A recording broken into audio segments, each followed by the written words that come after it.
हम सब जानते हैं कि अभी ILO यानी कि इंटरनेशनल लेबर ऑर्गेनाइजेशन ने भारत में एक बहुत बड़ी रिपोर्ट सामने रखी है कि कैसे बेरोजगारी हिंदुस्तान में लगातार बढ़ती चली जा रही है। यह रिपोर्ट जैसे ही सामने आई, मोदी सरकार विपक्ष खड़े तमाम लोगों को राहत की सांस मिल गई कि कितना अच्छा हुआ, एक बड़े पैमाने पर सब कुछ सामने होता हुआ दिखाई दे रहा है। क्योंकि बेरोजगारी का रोना तो कांग्रेस लगातार रोती रही और उसके साथ साथ तमाम विपक्षी दल भी। ILO की रिपोर्ट के आधार पर बेरोजगारी में सबसे बड़ी संख्या युवाओं की निकल कर आ रही है।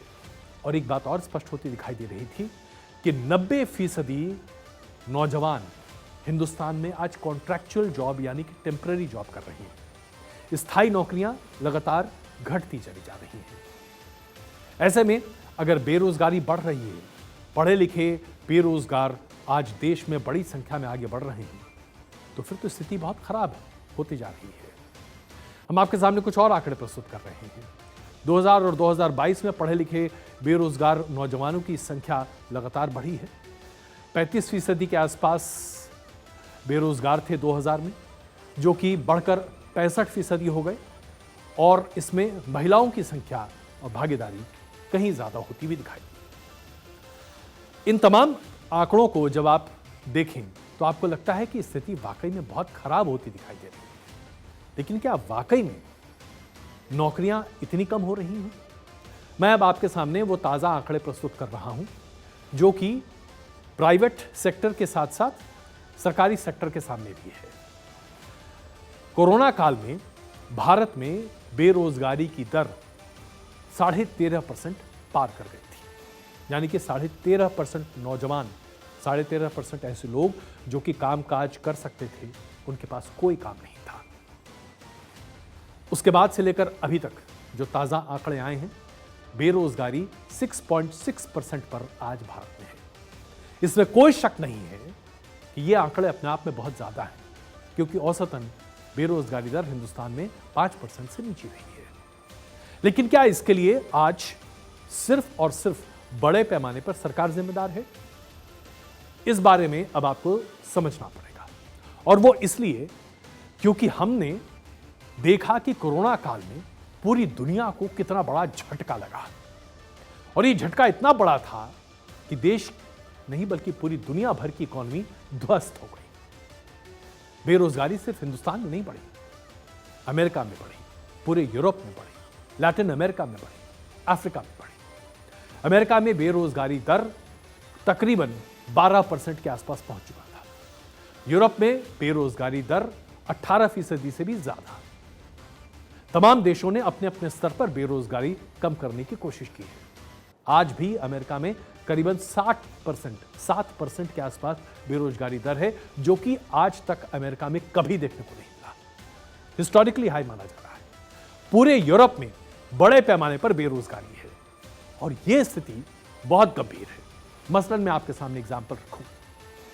बीते 3 साल में ब्रिटेन में 80 लाख लोगों की नौकरियां गई हैं। 3 साल में 80 लाख नौकरियां ब्रिटेन में गई हैं। अमेरिका में तकरीबन 22 लाख लोगों की नौकरी, जो कि IT सेक्टर में काम किया करते थे, बीते 2 साल में गई है। आप हिंदुस्तान की ही बात कर लीजिए। अगर हम सिर्फ जो टॉप 5 IT सेक्टर कंपनियां हैं उनकी बात कर लें, 12 लाख से ज्यादा IT सेक्टर में काम करने वालों की नौकरियां बीते 2 साल में गई हैं। ऐसा क्यों हो रहा है? यह इसलिए हो रहा है क्योंकि आज पूरी दुनिया में IT सेक्टर के साथ साथ तमाम अन्य सेक्टर में भी बड़े पैमाने पर बदलाव हो रहा है। डिजिटाइजेशन ने काम करने के तरीके और कामकाज के तरीकों को बड़े पैमाने पर बदल दिया है। उसके साथ साथ मैकेनाइजेशन और रोबोटिक्स ने और भी बेरोजगारी बड़े पैमाने पर बढ़ा दी है।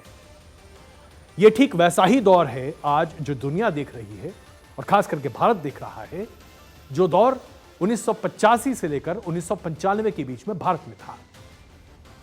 जो लोग उस वक्त काम किया करते होंगे, नौजवानों के लिए तो खैर वो दौर बहुत था ही नहीं, आप शायद उस समय पैदा नहीं हुए, आप अपने पिताजी से और बाकी लोगों से बात कर सकते हैं। लेकिन 1985 से लेकर 1995 के बीच में जब हिंदुस्तान में कंप्यूटराइजेशन बड़े पैमाने पर हो रहा था, उस वक्त बेरोजगारी दर 8.5% पहुंची थी, 8.5%। और उस वक्त हर कोई यह कहता था कि कंप्यूटर की वजह से लोगों की नौकरियां गई हैं।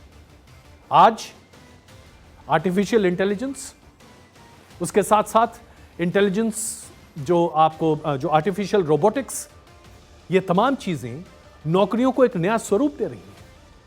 भारत में आईटी सेक्टर में इतने बड़े पैमाने पर छटनी क्यों हुई, यह जानना आपके लिए बहुत जरूरी है। इसलिए क्योंकि भारत ने 1995 के बाद से जो कंप्यूटर की ट्रेनिंग देनी शुरू की, वो डेटा कोडर्स की थी। अब एआई, आर्गुमेंटेटिव लर्निंग, इसके आधार पर कोडर्स की आवश्यकता नहीं है। यह काम मशीन कर रहा है। जब मशीन यह काम कर रहा है तो फिर काम करने वाले नौजवानों की जरूरत क्यों है? तो इस पूरी समस्या का जड़ क्या है? इस समस्या का जड़ यह है कि अब नौकरी का स्वरूप बदल चुका है। अब आपको डेटा मैकेनिक्स या फिर कोडर्स नहीं चाहिए, अब आपको एआई स्पेशलिस्ट चाहिए, आर्टिफिशियल इंटेलिजेंस स्पेशलिस्ट, जो अब धीरे धीरे बनने तैयार हो रहे हैं। यानी कि अब पढ़कर लोग आगे बढ़ रहे हैं। यही हाल बाकी सेक्टर्स में है। मैन्युफैक्चरिंग में जब आप रोबोटिक्स का बड़ा इस्तेमाल कर रहे हैं तो कार बनाने वाली कंपनियों में रोबोट्स कार बना रहे हैं। अब मैनुअल स्तर पर बड़े पैमाने पर लोगों को कार बनाने वाली कंपनियों में नौकरी नहीं मिल रही। काम का यानी कि रोजगार का नेचर बदल रहा है। ऐसे में पूरी दुनिया भर में बड़े पैमाने पर यह बदलाव हो रहे हैं और यह बदलाव हिंदुस्तान में भी हो रहे हैं। इसे देखते हुए आज जो महत्वपूर्ण बात आपके सामने हम रखना चाहते हैं, सरकार ने भी बीते 3 सालों में लर्निंग के नए प्रोसेसेस सामने रखे हैं, जैसे कि न्यू एजुकेशन पॉलिसी, और उसके आधार पर उसमें कैसे ग्रेडेड तरीके से आप बाहर निकलकर रोजगार हासिल कर सकते हैं और फिर अपनी पढ़ाई पूरी कर सकते हैं, या फिर आप जॉब ओरिएंटेड काम शुरू कर सकते हैं। इस पूरे प्रोसेस में वक्त लगेगा, लेकिन विपक्षी पार्टियां इस बात को लेकर काफी आमदा हो जाती हैं कि वो सरकारी नौकरियां देंगी। कांग्रेस ने कहा 30 लाख नौकरियां देंगे। सवाल ये उठता है साहब कि 30 लाख नौकरियां अगर आप लोगों को देंगे, उसके देने के लिए उस तमाम नौकरियों में जो लोग आएंगे तनख्वाह तो देनी होगी, इसके लिए पैसे कहाँ हैं? और अगर सरकार के पास इतनी नौकरियां होती तो बिना उन लोगों को नौकरियां दिए वो काम चल कैसे रहा है? जाहिर सी बात है, नौकरियों का स्वरूप बदल रहा है।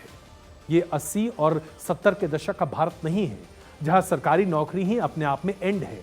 आज सबसे ज्यादा नौकरियां प्राइवेट सेक्टर में है। आज सबसे ज्यादा नौकरियां कॉन्ट्रैक्चुअल है। आज सबसे ज्यादा नौकरियां सेल्फ बिजनेस पर है।